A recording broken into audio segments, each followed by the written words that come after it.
श्री कृष्ण मेरे सभी प्यारे कथा श्रोताओं को। मेरा नाम है नमित अग्रवाल और स्वागत है आपका मेरे चैनल कथावाचक में। 14वां पर्व अश्वमेधिक पर्व चल रहा है। आइए आज की कथा आरंभ करते हैं। धर्मराज युधिष्ठिर ने भीमसेन, अर्जुन, नकुल और सहदेव इन सभी भाइयों को बुलाकर कहा, बंधुओं, महात्मा व्यास जी, अद्भुत पराक्रमी भीष्म तथा परम बुद्धिमान श्री कृष्ण ने सौहार्दवश जो बातें बताई है वे सब तुम लोगों ने सुन ही ली है। अब मैं उनके अनुसार कार्य आरंभ करना चाहता हूँ। ऐसा करने से वर्तमान और भविष्य काल में भी हम सब लोगों का हित होगा।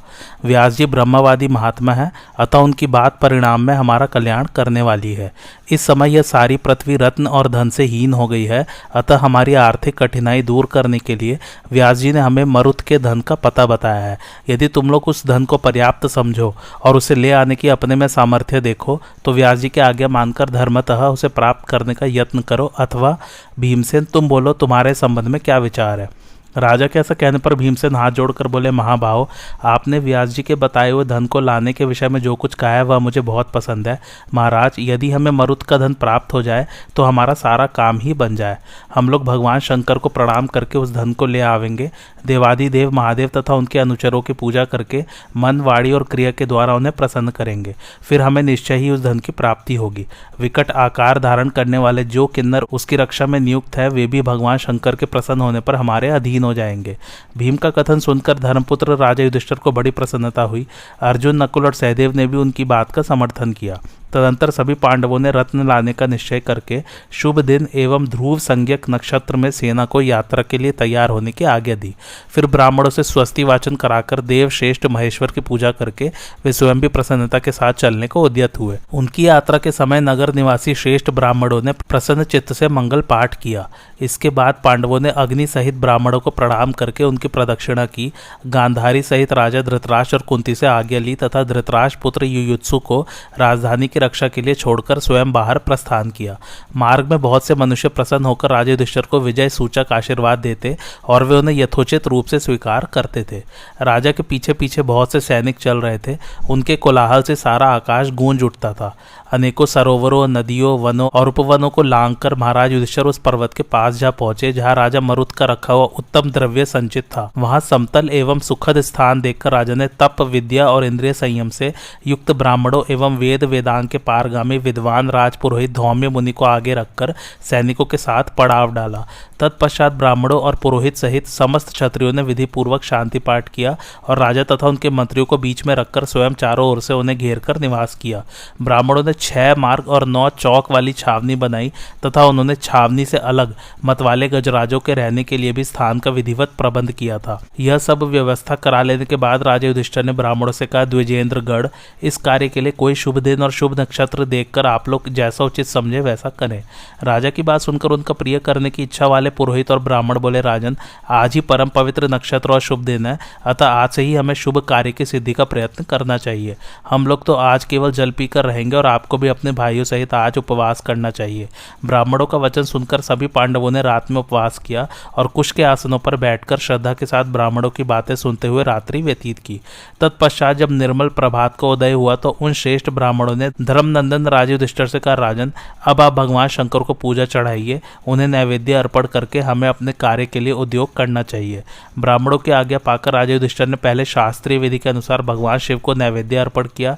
तत्पश्चात उनके पुरोहित शिव के पार्षदों को, यक्षराज कुबेर को, मणिभद्र को तथा अन्य यक्षों एवं भूतों के अधिपतियों को खिचड़ी, तिल मिश्रित जल और भात घड़ों में भरकर भेंट किए। तदंतर राजा ने ब्राह्मणों को हजारों गाय दान की। देवादिदेव महादेव जी का वह स्थान धूपों की सुगंध से परिपूर्ण और फूलों से अलंकृत होकर बड़ा ही मनोरम जान पड़ता था। इस प्रकार भगवान शिव और उनके पार्षदों की पूजा करके महर्षि व्यास को आगे लिए राजा युधिष्ठिर उस स्थान को गए जहां वह सुवर्ण राशि संचित थी। वहां उन्होंने भांति भांति के फूल, मालपुआ तथा खिचड़ी आदि के द्वारा धनपति कुबेर की पूजा करके उन्हें प्रणाम किया। तत्पश्चात उन्हीं सामग्रियों से शंख आदि निधियों और समस्त निधिपालों का पूजन करके श्रेष्ठ ब्राह्मणों के द्वारा स्वस्ति वाचन कराया। ब्राह्मणों के पुण्याह घोष से महान तेज को प्राप्त होकर राजा युधिष्ठिर बड़े प्रसन्न हुए और उन्होंने उस धन को खुदवाना आरंभ किया। थोड़ी ही देर में सोने के बने हुए अनेकों प्रकार के सुंदर सुंदर कठौते, सुराही, गडवा, कड़हा, कलश, कटोरे तथा और भी विचित्र विचित्र ढंग के हजारों बर्तन निकल आए। उनको रखने के लिए बड़ी बड़ी संदूकें लाई गई थी। एक एक संदूक में बंद किए हुए बर्तनों का बोझ आधा आधा भार होता था। उन सबको ढोने के लिए राजा के साथ बहुत सी सवारियां भी आई थी। 60,000 ऊंट, 1,20,00,000 घोड़े, 1,00,000 हाथी, 1,00,000 रथ, 1,00,000 छकड़े और उतनी ही हथनियां थी। गधों और मनुष्य की तो गिनती ही नहीं थी। युधिष्ठिर ने वहां जितना धन खुदवाया था उसका अनुमान इस प्रकार लगाया जा सकता है। उन्होंने प्रत्येक ऊंट पर 8,000, प्रत्येक छकड़े पर 16,000 और प्रत्येक हाथी पर 24,000 सुवर्ण का भार लादा था। इसी प्रकार घोड़ों, गधों और मनुष्यों पर यथासंभव भार रखवाया था। इन सब वाहनों पर धन लदवाकर पांडुनंदन युधिष्ठिर ने पुनः महादेव जी का पूजन किया और व्यास जी की आज्ञा लेकर पुरोहित धौम्य मुनि को आगे करके हस्तिनापुर को प्रस्थान किया।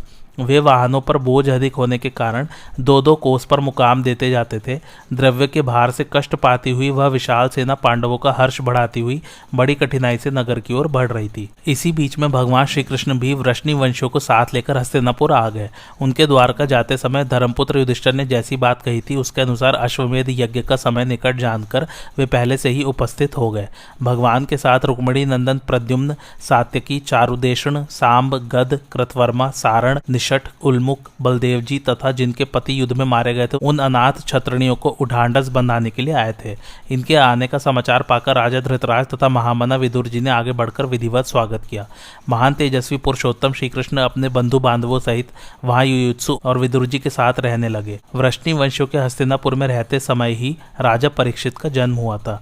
वे ब्रह्मास्त्र से पीड़ित होने के कारण चेष्टाहीन मुर्दे के रूप में उत्पन्न हुए थे। पहले तो पुत्र जन्म के समाचार से सबको अपार हर्ष हुआ, किंतु उसमें जीवन का कोई चिन्ह न देखकर तत्काल शोक का समुद्र उमड़ पड़ा। श्री कृष्ण ने जब यह हाल सुना तो वे सात्यकी को साथ लिए तुरंत अंतःपुर में जा पहुंचे।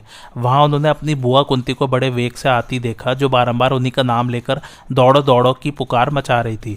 उनके पीछे द्रौपदी, सुभद्रा तथा अन्य बंधु बांधवों की स्त्रियां भी थी, जो बड़े करुण स्वर से बिलख बिलख कर रो रही थी। श्री कृष्ण के निकट पहुंचते ही कुंती की आंखों से आंसुओं की झड़ी लग गई। वे गदगद वाणी में बोली, वासुदेव, तुमको पाकर ही तुम्हारी माता देव की उत्तम पुत्र वाली मानी जाती है। तुम ही हमारे अवलंबन और तुम ही हम लोगों के आधार हो। हमारे स्कूल की रक्षा का भार तुम्हारे ही ऊपर है। देखो, यह तुम्हारे भांजे अभिमन्यु का बालक है, जो अश्वत्थामा के प्रयत्न से मरा हुआ ही उत्पन्न हुआ है। केशव, इसको जीवन दान दो। अश्वत्थामा ने जब सीख के बाण का प्रयोग किया था उस समय तुमने यह प्रतिज्ञा की थी कि मैं उत्तरा के मरे हुए बालक को भी जीवित कर दूंगा। बेटा, यही वह बालक है जो मरा हुआ ही पैदा हुआ है। इसके ऊपर दृष्टि डालो। इसे जीवित करके उत्तरा, सुभद्रा और द्रौपदी सहित मेरी रक्षा करो। युधिष्ठिर, भीमसेन, नकुल और सहदेव के भी प्राण बचाओ। मेरे और पांडवों के प्राण इस बालक के ही अधीन है।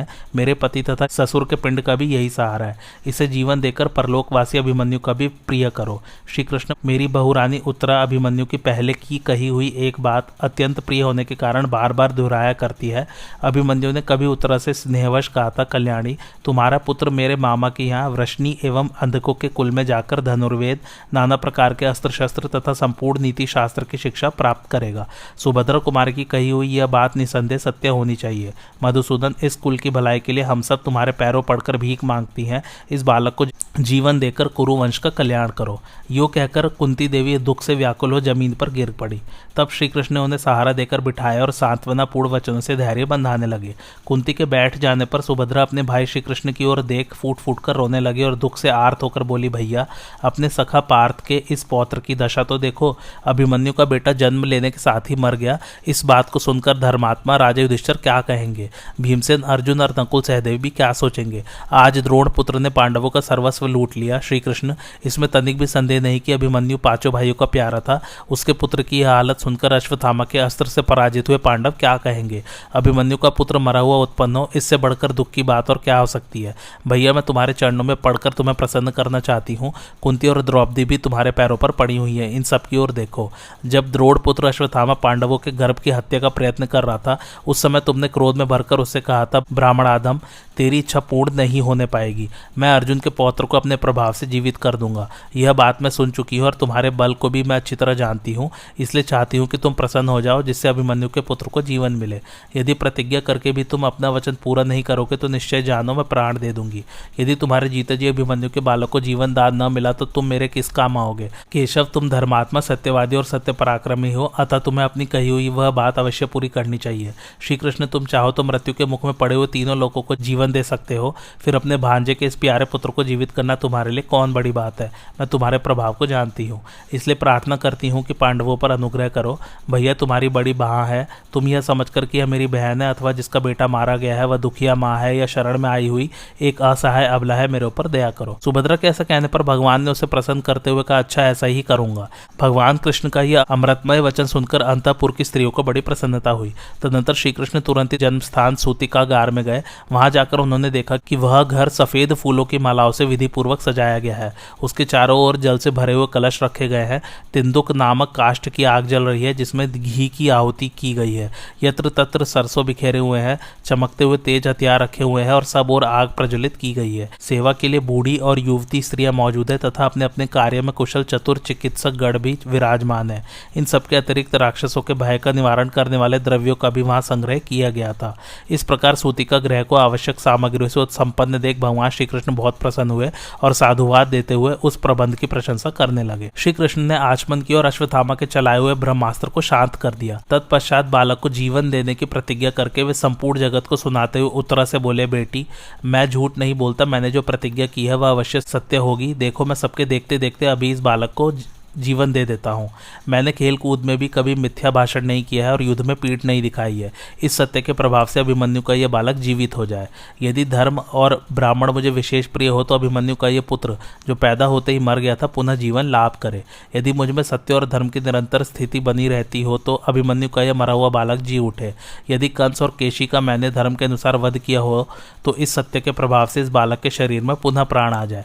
भगवान श्री कृष्ण के ऐसा कहने पर उस बालक में चेतना आ गई और वह धीरे धीरे सांस लेने लगा। भगवान श्री कृष्ण ने जब ब्रह्मास्त्र को पीछे लौटा दिया उस समय सूतिका गृह परीक्षित के तेज से देदीप्यमान होने लगा। फिर तो विघ्न डालने वाले राक्षस उस घर को छोड़कर गायब हो गए।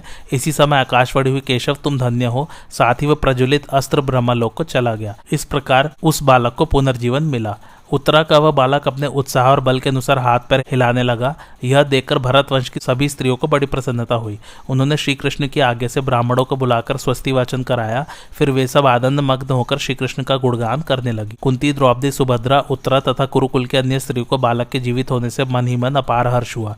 तदंतर सूत और मागधों ने भगवान श्री कृष्ण का स्तवन किया। उस समय उत्तरा बहुत प्रसन्न थी।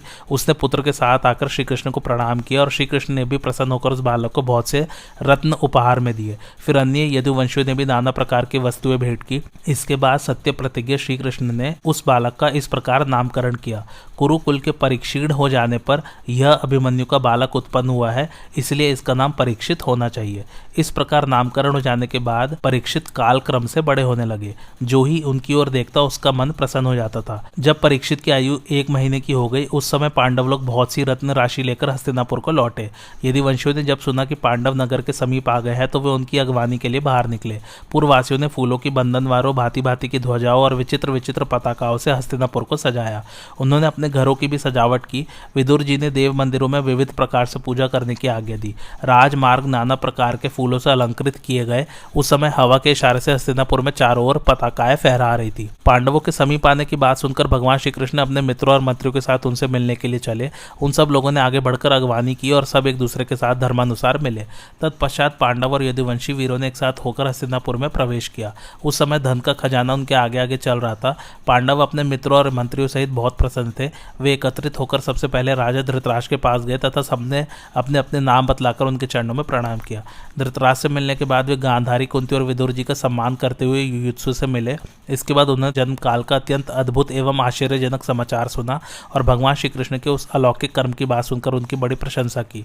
इसके थोड़े दिनों बाद महातेजस्वी सत्यवती नंदन व्यास जी हस्तिनापुर में पधारे। पांडवों ने उनका यथोचित पूजन किया और वृष्णि एवं अंधक वंशी वीरों के साथ वे उनकी सेवा में बैठ गए।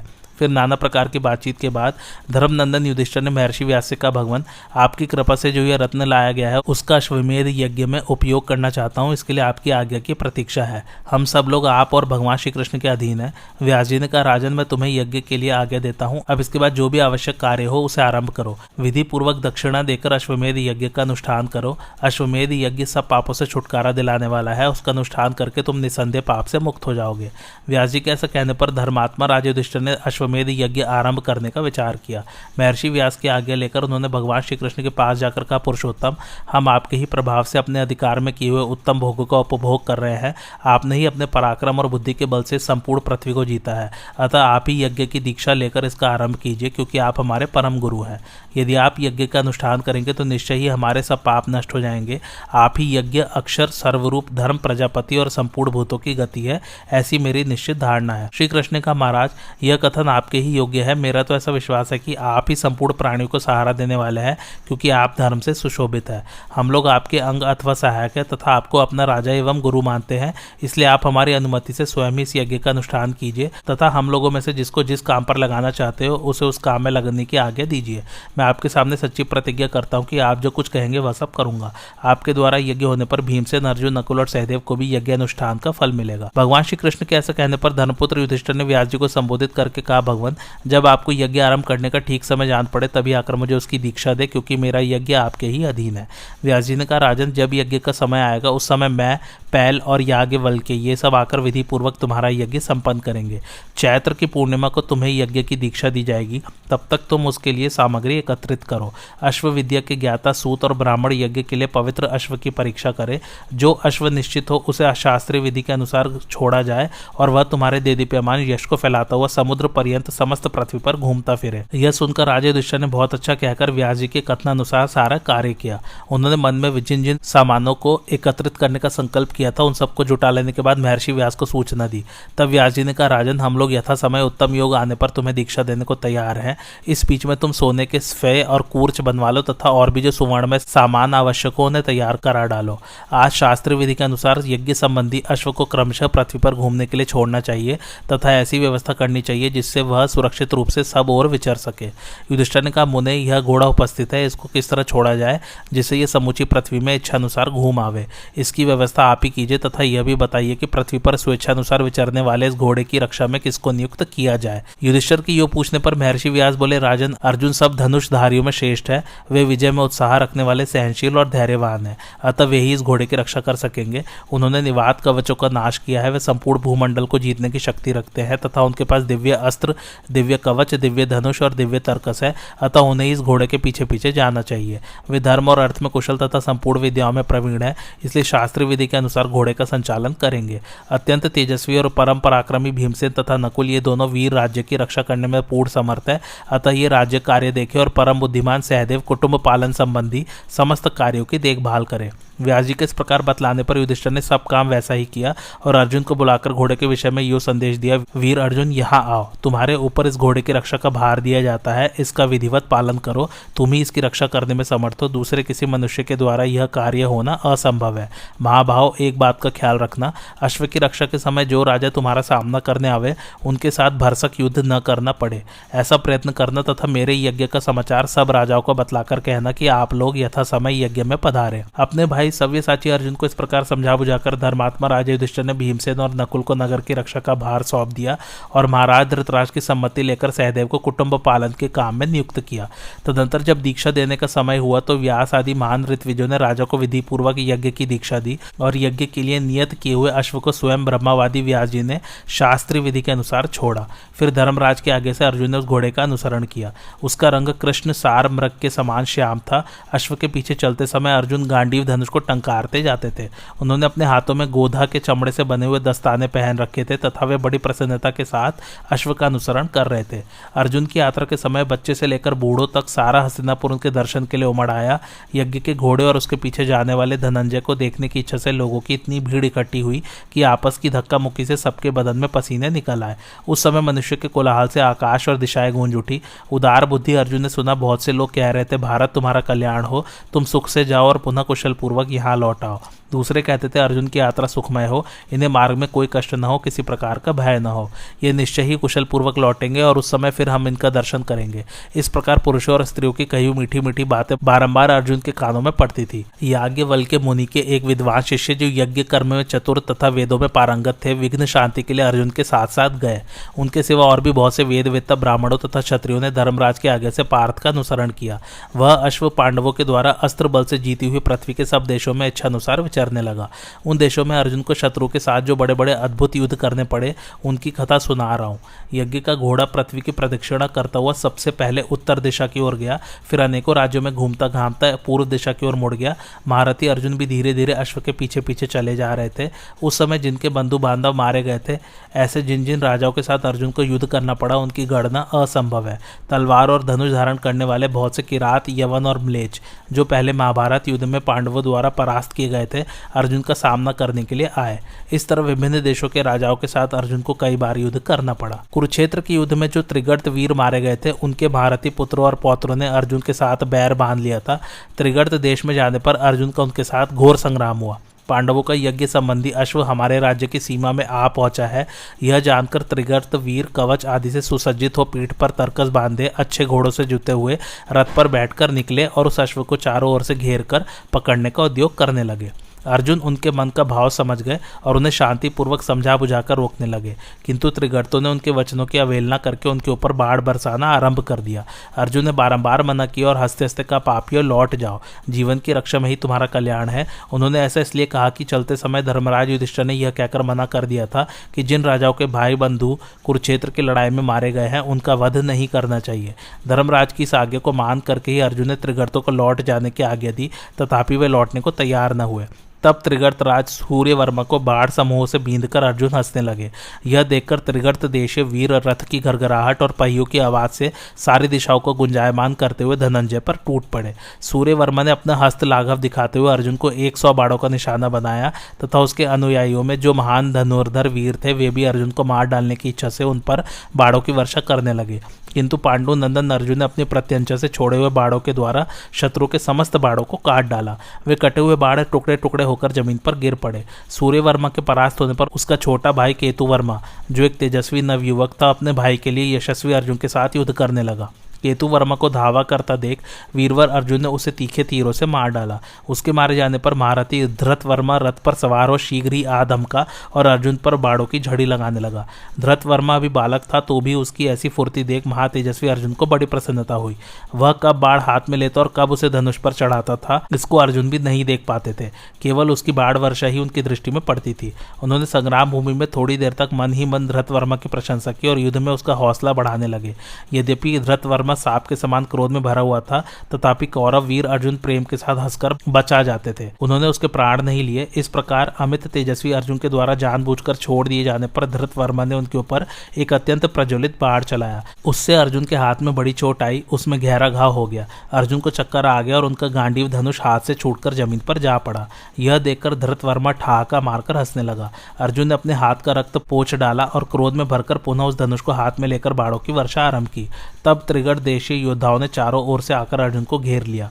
यह देखकर अर्जुन ने वज्र के समान लोहमय बाड़ों की वर्षा करके उनके 18 योद्धाओं को मौत के घाट उतार दिया। फिर तो त्रिगर्त योद्धाओं में भगदड़ पड़ गई। इधर अर्जुन ने जोर जोर से हंसकर उन्हें सर्पाकार बाड़ों से मारना आरंभ किया। उनके बाड़ों से पीड़ित होकर त्रिगर्त महारथियों की हिम्मत टूट गई और वे चारों दिशाओं को भाग चले। कितनों ही ने भयभीत होकर अर्जुन से कहा, पार्थ, हम सब तुम्हारे आज्ञाकारी सेवक हैं और सदा तुम्हारे अधीन रहेंगे। कौरव नंदन, हम विनीत दास की भांति तुम्हारे सामने खड़े हैं। आज्ञा दो, कौन सा कार्य करें। हम तुम्हारे समस्त प्रिय कार्य करने को तैयार हैं। उनकी ये बातें सुनकर अर्जुन ने कहा, राजाओं, यदि जीवन की रक्षा चाहते हो तो हमारा शासन स्वीकार करो।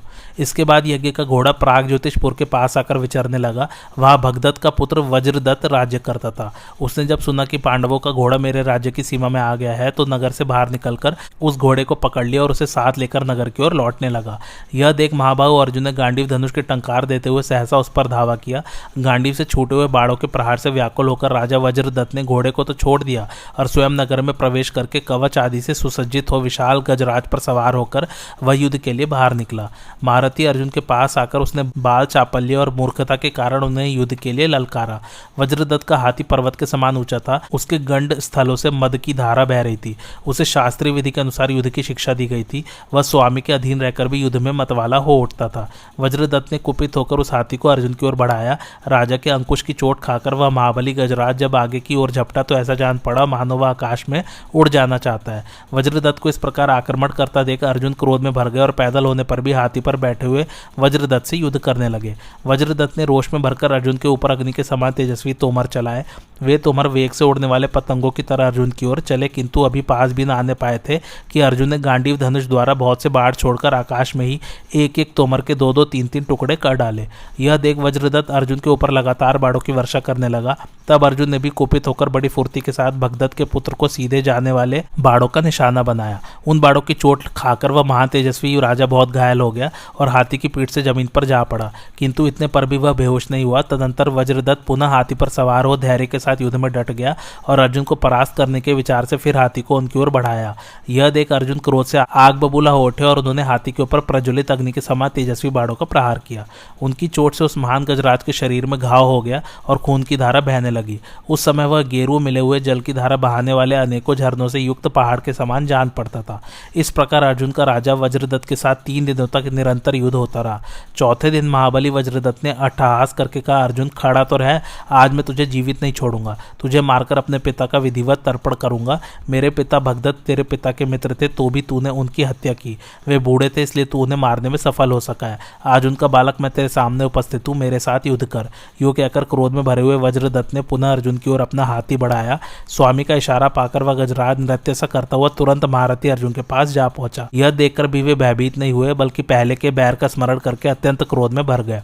फिर बाड़ों की वर्षा करके उन्होंने वज्रदत्त के हाथी को इस तरह रोक दिया जैसे किनारे की भूमि समुद्र के वेग को रोक देती है। अपने हाथी को रुका हुआ देख भगदत्त कुमार क्रोध से मूर्छित हो उठा और उसने अर्जुन पर तीखे बाड़ों की वर्षा आरंभ कर दी। साथ ही अपने पर्वताकार गजराज को बलपूर्वक आगे बढ़ाया। यह देख अर्जुन ने उस हाथी के ऊपर अग्नि के समान तेजस्वी नाराज का प्रहार किया। उससे हाथी के मर्म स्थान में बड़ी भारी चोट पहुंची और वह वज्र के मारे हुए पर्वत की भांति सहसा जमीन पर ढह पड़ा। उसके साथ ही वज्रदत्त भी नीचे आ गया। उसे भूमि पर पड़ा देख पांडुनंदन अर्जुन ने कहा, राजन तुम डरो मत। आते समय मुझसे महातेजस्वी राजा युधिष्ठिर ने कह दिया था कि धनंजय तुम किसी भी राजा का वध न करना और युद्ध ठानकर योद्धाओं के प्राण न लेना। मार्ग में जो राजा मिले उन्हें निमंत्रण देते हुए कहना, आप लोग अपने इष्ट मित्रों के साथ युधिष्ठिर के अश्वमेध यज्ञ में पधार कर वहां के उत्सव में भाग लें। भाई की आज्ञा स्वीकार करके मैं तुम्हारा वध नहीं करूंगा। अब तुम्हें कोई भय नहीं है। उठो और कुशल पूर्वक अपने घर को जाओ। आगामी चैत्र की पूर्णिमा को धर्मराज का अश्वमेध यज्ञ आरंभ होगा, उस समय तुम उसमें अवश्य पधारना। अर्जुन के ऐसा कहने पर उनके द्वारा परास्त हुए भगदत्त कुमार वज्रदत्त ने कहा, बहुत अच्छा, ऐसा ही करूंगा। तदंतर महाभारत युद्ध में मरने से बचे हुए सिंधु देशीय वीरों के साथ अर्जुन का युद्ध हुआ। यज्ञ के घोड़े को अपने राज्य की सीमा के भीतर पाकर सिंधु देश के विषैले क्षत्रिय अर्जुन से तनिक भी भयभीत नहीं हुए। वे पहले संग्राम में अर्जुन से परास्त हो चुके थे और अब उन्हें जीतना चाहते थे, इसलिए उन महापराक्रमी वीरों ने पार्थ को चारों ओर से घेर लिया और उन्हें अपने बाड़ों की वर्षा से आच्छादित कर दिया। वे 1000 रथ और 10,000 घोड़ों से धनंजय को घेर कर मन ही मन बहुत प्रसन्न हो रहे थे। कुरुक्षेत्र के मैदान में अर्जुन के द्वारा जो जयद्रथ का वध हुआ था उसकी याद उन्हें कभी भूलती नहीं थी। अब वे मेघ के समान बाड़ों की वर्षा करने लगे। उनके बाड़ों से आच्छादित होकर कुंती नंदन अर्जुन बादलों में छिपे हुए सूर्य की भांति शोभा पा रहे थे। उन्हें सैकों से पीड़ित देख तीनों लोगों में हाहाकार मच गया। उस समय घबराहट के कारण अर्जुन के हाथ से धनुष और दस्ताने गिर पड़े। उन्हें अचेत अवस्था में पाकर सैंधव योद्धा बड़ी तेजी के साथ बाढ़ वर्षा करने लगे। अर्जुन की संकटापन्न स्थिति का अनुभव करके देवताओं के मन में भय समा गया और वे उनके लिए शांति का उपाय करने लगे। तदंतर देवताओं के प्रयत्न से अर्जुन का तेज पुनः उद्दीप्त हो उठा और उत्तम अस्त्र विद्या के जानने वाले परम बुद्धिमान धनंजय संग्राम भूमि में पर्वत के समान अचल भाव से खड़े हो गए। फिर उन्होंने अपने दिव्य धनुष पर टंकार दी। उस समय उससे मशीन की तरह बड़े जोर जोर से आवाज होने लगी। इसके बाद जैसे इंद्र पानी की वर्षा करते हैं उसी तरह अर्जुन ने शत्रु के ऊपर बाड़ों की झड़ी लगा दी। फिर तो पार्थ के बाड़ों से आच्छादित हो सैंधव योद्धा टिड्डियों से ढके हुए वृक्षों की भांति अपने राजा सहित अदृश्य हो गए। कितने ही गांडीव की आवाज सुनकर थर्रा उठे, बहुतेरे भय से व्याकुल होकर भाग गए और अनेकों योद्धा शोक से आतुर होकर आंसू बहाने तथा संतप्त होने लगे। उस समय अर्जुन अलाद चक्र की भांति घूम घूम कर सहायकों की वर्षा कर रहे थे। उन्होंने संपूर्ण दिशाओं में इंद्रजाल के समान बाड़ों का जाल सा फैला दिया। तदंतर सिंधु देशीय वीर फिर से संगठित होकर खड़े हो गए और क्रोध में भरकर बाड़ों की वृष्टि करने लगे। तब धर्मज्ञ अर्जुन ने रणोन्मत्त सैंधवों से कहा, योद्धाओं मैं तुम्हारे कल्याण की बात बता रहा हूँ। तुम में से जो कोई अपनी पराजय स्वीकार करते हुए यह कहेगा कि मैं आपका हूँ, आपने मुझे युद्ध में जीत लिया है, वह सामने खड़ा रहे तो भी मैं उसका वध नहीं करूंगा। मेरी यह बात सुनकर तुम्हें जिसमें अपना हित दिखाई पड़े वह करो। ऐसा कहकर कुरुश्रेष्ठ अर्जुन अत्यंत कुपित क्रोध में भरे हुए सैंधव वीरों से युद्ध करने लगे। तब सैंधवों ने अर्जुन पर लाखों बाणों का प्रहार किया, किंतु उन्होंने अपने तीखे सहायकों से उन सभी बाणों को बीच से ही काट डाला और प्रत्येक योद्धा को तेज किए हुए तीरों से बीन दिया। यह देख जयद्रथ वध का स्मरण करके सैंधवों ने अर्जुन को मारने के लिए पुनः उनके ऊपर शक्ति और प्रास चलाए, परंतु उनके संकल्प व्यर्थ हो गए। महाबली धनंजय ने उनकी शक्ति और प्रासों को बीच से ही काटकर बड़े जोर से गर्जना की और विजयाभिलाषा लेकर आक्रमण करने वाले सैंधवों के मस्तक को वे भल्लों से काट काट कर गिराने लगे। समस्त सैंधवों को कष्ट पाते जान धृतराष्ट्र की पुत्री दुशला अपने बेटे सूरत के बालक को साथ ले रथ पर सवार हो रणभूमि में उपस्थित हुई। उसके आने का उद्देश्य यह था कि सब योद्धा युद्ध छोड़कर शांत हो जाए। अर्जुन के पास जाकर वह आर्त स्वर से रोने लगी। उसे सामने देख धनंजय ने भी धनुष नीचे डाल दिया। फिर बहन का विधिवत सत्कार करते हुए बोले, कल्याणी बताओ मैं तुम्हारा कौन से कार्य करूं। दुशला ने कहा, भरतश्रेष्ठ यह तुम्हारे भांजे का पुत्र तुम्हें प्रणाम करता है, इसकी ओर देखो। यह सुनकर अर्जुन ने पूछा, बहन इस बालक के पिता कहाँ हैं? दुशला बोली, भैया मेरे पुत्र सूरत ने पहले से सुन रखा था कि अर्जुन के हाथ से ही मेरे पिता की मृत्यु हुई है। इसके बाद जब उसके कानों में यह समाचार पड़ा है कि अर्जुन घोड़े के पीछे पीछे यहाँ तक आ पहुंचे हैं, तो वह भय के मारे संताप से पीड़ित होकर पृथ्वी पर गिर पड़ा है और उसी क्षण उसके प्राण पखेरु उड़ गए हैं। उसे इस अवस्था में देख उसके पुत्र को साथ लेकर शरण खोजती हुई अब मैं तुम्हारे पास आई हूँ। यह कहकर वह अत्यंत आर्त होकर विलाप करने लगी। उसकी दीन दशा देख अर्जुन ने भी दीन भाव से अपना सिर नीचा कर लिया। तदंतर दुशला फिर कहने लगी, भैया तुम कुरुकुल में श्रेष्ठ और धर्म को जानने वाले हो, मुझ दुखिया बहन और अपने भांजे के पुत्र की ओर देखो। मंद बुद्धि दुर्योधन और जयद्रथ को भूल जाओ। जैसे अभिमन्यु से परीक्षित का जन्म हुआ है, उसी प्रकार सूरत से मेरे इस पौत्र की उत्पत्ति हुई है। इसी को गोद में लेकर आज मैं तुम्हारी शरण में आई हूँ। मैं चाहती हूँ सब योद्धा शांत हो जाए और तुम इस निरीह शिशु पर कृपा करो। यह तुम्हारे चरणों पर मस्तक रखकर शांति की भीख मांगता है, अतः शांत हो जाओ। यह निरा अबोध है, कुछ नहीं जानता, इसके भाई बंधु नष्ट हो चुके हैं, अतः अब इसके ऊपर दया करो, क्रोध त्याग दो। दुशला की ये करुणा युक्त वचन सुनकर अर्जुन को दुख और शोक से पीड़ित राजा धृतराष्ट्र और गांधारी देवी का स्मरण हो आया और वे क्षत्रिय धर्म का तिरस्कार करते हुए बोले, राज्य के लोभी और अभिमान के पुतले उस नीच दुर्योधन को धिक्कार है, जिसके कारण हमने अपने सभी बंधु बांधवों को यमलोक भेज दिया। यो कहकर अर्जुन ने दुशला को बहुत सांत्वना दी और प्रसन्नता पूर्वक मिलकर उसे घर की ओर विदा किया। दुशला ने भी उस महान युद्ध से अपने योद्धाओं को पीछे लौटाया और अर्जुन की प्रशंसा करते हुए प्रसन्न वदन होकर वह घर को लौट गई। इस प्रकार सैंधव वीरों को परास्त करके धनंजय तेजी के साथ आगे बढ़ने वाले और स्वेच्छानुसार विचरने वाले उस घोड़े के पीछे पीछे तीव्र गति से चलने लगे। घोड़ा क्रमशः एक के बाद एक दूसरे देश में जाता और अर्जुन के पराक्रम को बढ़ाता हुआ इच्छानुसार विचरने लगा। घूमता घामता वह अर्जुन सहित मणिपुर नरेश के राज्य में जा पहुंचा। मणिपुर के राजा बभ्रुवाहन को जब अपने पिता अर्जुन के आने का समाचार मिला तो वह ब्राह्मणों को आगे करके बहुत सा धन साथ में लेकर बड़ी विनय के साथ दर्शन के लिए नगर से बाहर निकला। मणिपुर नरेश को इस रूप में आते देख परम बुद्धिमान धनंजय ने क्षत्रिय धर्म का स्मरण करके उसका आदर नहीं किया, बल्कि कुपित होकर कहा, बेटा तेरा यह ढंग ठीक नहीं है। मैं महाराज युधिष्ठिर की यज्ञ संबंधी घोड़े की रक्षा करता हुआ तेरे राज्य के भीतर आया हूँ, फिर भी तू मुझसे युद्ध क्यों नहीं करता? दुर्मते, तू क्षत्रिय धर्म से बहिष्कृत हो चुका है, इसलिए तुझे धिक्कार है। संसार में जीवित रहकर तूने कोई पुरुषार्थ नहीं किया, तभी तो मुझे युद्ध के लिए आए हुए जानकर भी तू शांतिपूर्वक साथ ले जाने को आया है। यदि मैं हथियार रखकर खाली हाथ तेरे पास आता तो मेरा इस ढंग से मिलना ठीक हो सकता था। अर्जुन जब बभ्रुवाहन से उपर्युक्त बातें कह रहे थे, उसी समय यह हाल जानकर नाग कन्या उलूपी धरती चीरकर वहां आ पहुंची। उसे अपने स्वामी की कठोर बात नहीं सही गई, इसलिए उसने बभ्रुवाहन से धर्मयुक्त वचन कहा, बेटा मैं तुम्हारी विमाता नाग कन्या उलूपी हूँ, मेरी बात मानो, इससे तुम्हें परम धर्म की प्राप्ति होगी। तुम्हारे पिता कुरुवंश के श्रेष्ठ पुरुष और युद्ध के मद से उन्मत्त रहने वाले वीर है, अतः इनके साथ अवश्य युद्ध करो, यही इनके लिए समुचित सत्कार होगा और ऐसा करने से ही ये तुम्हारे ऊपर विशेष प्रसन्न होंगे। माता की यह बात सुनकर महातेजस्वी बभ्रुवाहन ने मन ही मन युद्ध करने का निश्चय किया। उसने सुवर्णमय कवच पहनकर मस्तक पर तेजस्वी शिरस्त्राण धारण किया तथा सैकड़ों तरकसों से भरे हुए सब प्रकार की युद्ध सामग्री से सुसज्जित, मन के समान वेगवान घोड़ों से युक्त, चक्र और आवश्यक वस्तुओं से पूर्ण, सोने के भांडों से विभूषित, सिंह के चिन्ह वाले ध्वज से सुशोभित और सोने के बने हुए परम उत्तम रथ पर सवार हो अर्जुन पर धावा किया। निकट आने पर उस वीर ने पार्थ के संरक्षण में विचरने वाले यज्ञ संबंधी घोड़े को अश्व शिक्षा में प्रवीण पुरुषों द्वारा पकड़वा लिया। घोड़े को पकड़ा गया देख धनंजय का चित्त बहुत प्रसन्न हुआ और वे रथ पर बैठे हुए अपने पुत्र को युद्ध के मैदान में आगे बढ़ने से रोकने लगे। राजा बभ्रुवाहन ने वीरवर अर्जुन को विषैले सांपों के समान जहरीले और तेज किए हुए सैकड़ों बाणों से बींधकर अनेकों बार पीड़ित किया। पिता और पुत्र दोनों प्रसन्न होकर लड़ रहे थे, उनके उस युद्ध की कहीं तुलना नहीं थी। वह संग्राम देवता और असुरों के संग्राम को भी मात कर रहा था। बभ्रुवाहन ने हंसते हंसते अर्जुन के गले की हंसली में एक बाण मारा। जैसे सांप अपने बिल में घुस जाता है, उसी प्रकार वह बाण अर्जुन के शरीर में पंख सहित प्रवेश कर गया और उसे छेद कर पृथ्वी में समा गया। दिया। उसकी चोट से अर्जुन को बड़ी वेदना हुई। वे अपने धनुष का सहारा लेकर मुर्दे के समान निचेष्ट हो गए।